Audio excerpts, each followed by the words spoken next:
What's the story with this show? Cooking Without Looking? It's a cooking show aimed at Motorhead bachelors who have never seen the inside of a grocery store. Is there a big demand for that? You'd be amazed. Where's the host?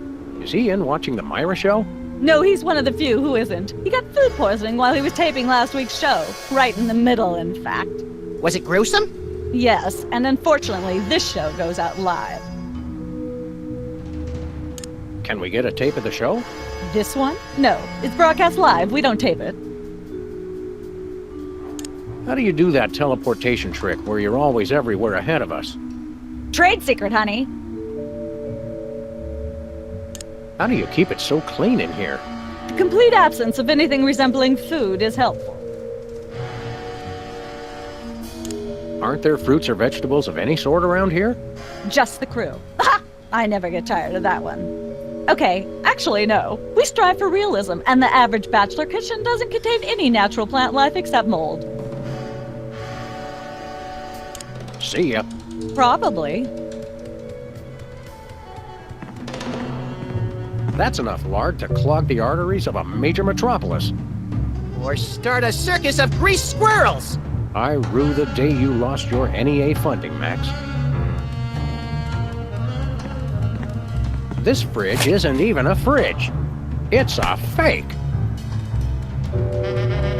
Hey, Sam, can I? No. It's like a scene from Heidi. How does that bird manage to stay still for so long? That's quite an assortment. They must have scoured every toxic waste dump in the state. This is quite realistic. Like that animatronic kid on The Cosby Show. I think this is one of those cooler things they use on medical shows to transport donor spleens. What's it doing on the set of a cooking show? Some knowledge is better left unclaimed.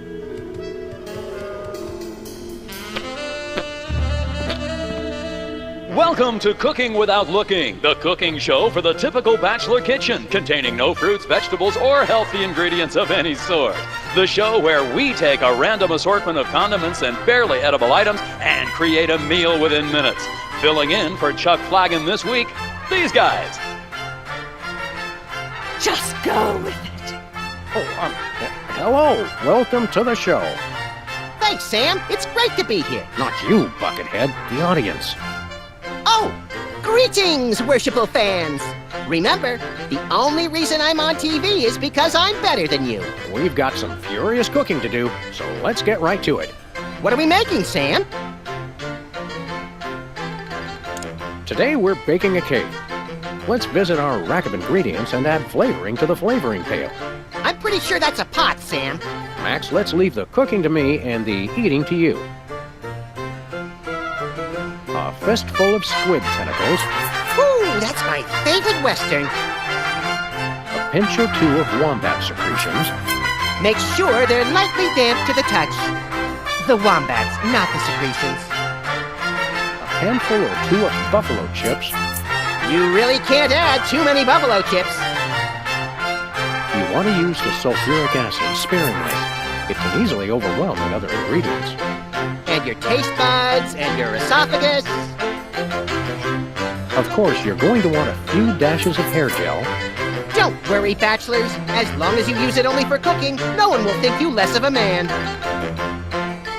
No more than a dash of uranium pellets. They also go great in Chex Mix.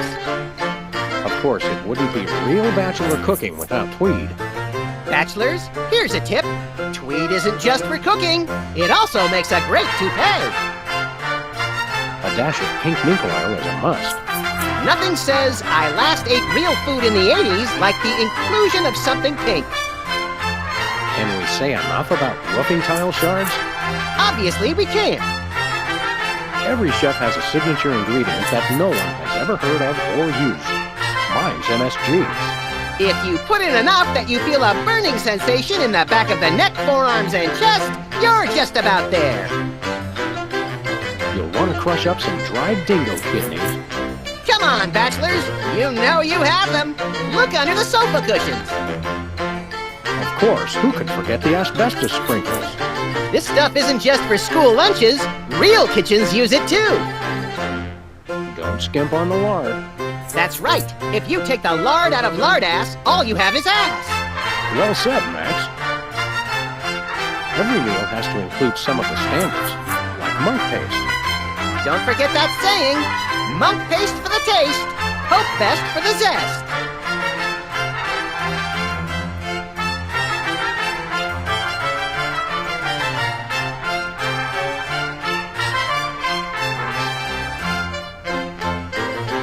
Make sure to include red dye number 2. If there's not at least some possibility of malignant tumors, it's not real bachelor cooking. Now, do we broil it, Sam? Right you are, little buddy. Into the oven it goes.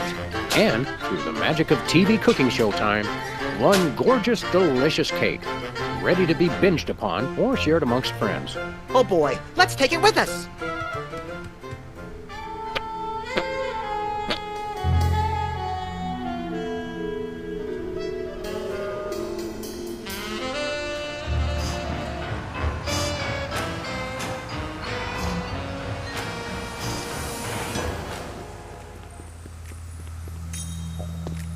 Nice cactus. Saguaro? Vinyl. Hey, if you dip that in ink, you could do 30 tattoos at once. If I could scare up 30 customers at once, I'd still be in the tattoo business.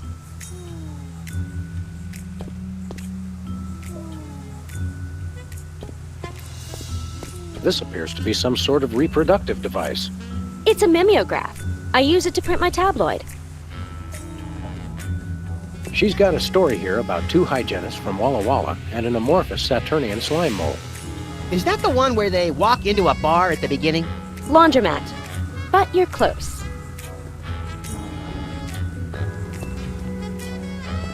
Sam! Max! How nice to see you! I don't suppose you have any candid photos of little green men feeling frisky, do you? Huh? It's my new career. I'm a tabloid publisher specializing in the thoughtful analysis of groundbreaking news of interest to myself and others like me. What's it called? The Alien Love Triangle Times. So you're a publisher now? What happened to psychotherapy? I've always had a fascination with the suppressed and the sensual, and for telling people too much about both. Publishing the Alien Love Triangle Times is a logical extension of all my previous careers. Except maybe Vatican spokesperson. Are you doing any psychotherapy on the side? Only on space aliens. I guess that narrows your clientele quite a bit. No, not really. How about a quick analysis, for old time's sake? Oh, all right. Think of a number between 1 and 4. 3.5. You're harboring feelings of guilt over previous feelings of remorse. That's so true. How about another quick analysis? Oh, all right. Think of a number between 1 and 4. 1. You have boundless apeirophobia. What's that? The usual. How about another quick analysis? Oh, all right. Think of a number between 1 and 4. 2. You're selectively audio-averse. I don't like the sound of that. How about another quick analysis? Oh, all right. Think of a number between 1 and 4. 3. Sounds like inverse paranoia to me. What don't you mean by that? Mm-hmm. I thought so. There's nothing like good, hard-nosed journalism. You said it. It's time to find out the real answers to the real questions. Like, what did those poor cattle do to deserve that? No. What do aliens do for romance? Do they love? How do they get their otherworldly thrills? By playing slots in Keno? That'd explain why they're always seen in Nevada. Have you learned anything interesting since you started this, magazine? I learned why Elvis had such an otherworldly voice. Elvis was not an alien. Sure he was. He just wore makeup to cover his emerald green skin. Frankly, Sybil, this project is disturbing, as well as distressingly intimate. Like seeing Stephen King getting a hot butter massage. Oh, you saw last week's issue. Is anybody else an alien that we might not know about? Dr. Phil. Well, that goes without saying. Is anybody else an alien that we might not know about? Yes. What was it you said about a photo? My new tabloid, the Alien Love Triangle Times, needs a cover photo of an extraterrestrial biological entity, or alien as the unwashed masses calls them, caught getting cozy with some of the locals. Sybil, I'd like the record to show that although I support you as a friend, your latest project makes my skin decidedly crawly. Me too, and I like it. We'll be back. Keep watching the supplies.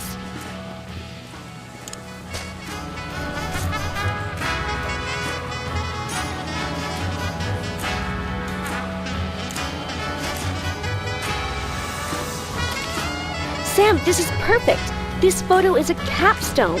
It succinctly summarizes over 30 years of extraterrestrial-related photographic evidence.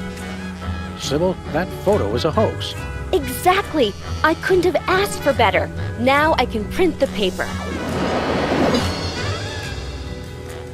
Available at newsstands now.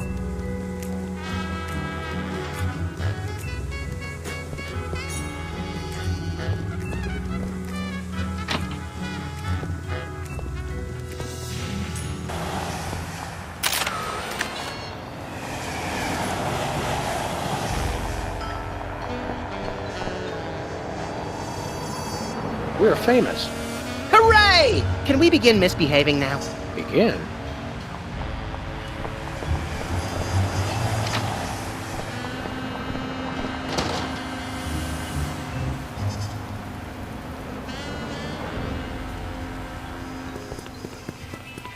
It's Sam and Max. I saw you on the telly. How do you watch TV from in there? I've got monitors you don't even know about. Hello, sir. What ho, old bees? We want to buy something. Quite so. We come bearing 1 million American dollars. Now hand over the voice modulator. Blimey! Food stamps? I suppose I must accept them. Oh, the Danish government conspiracy. It's hogwash! Complete codswallop!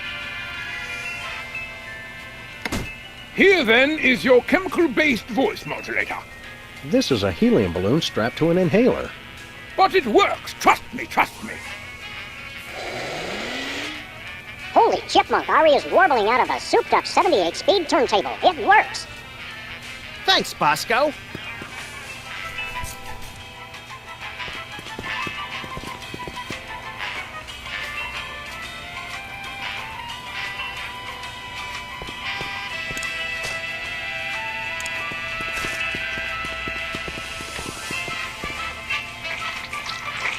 A little ketchup is always good on a cake.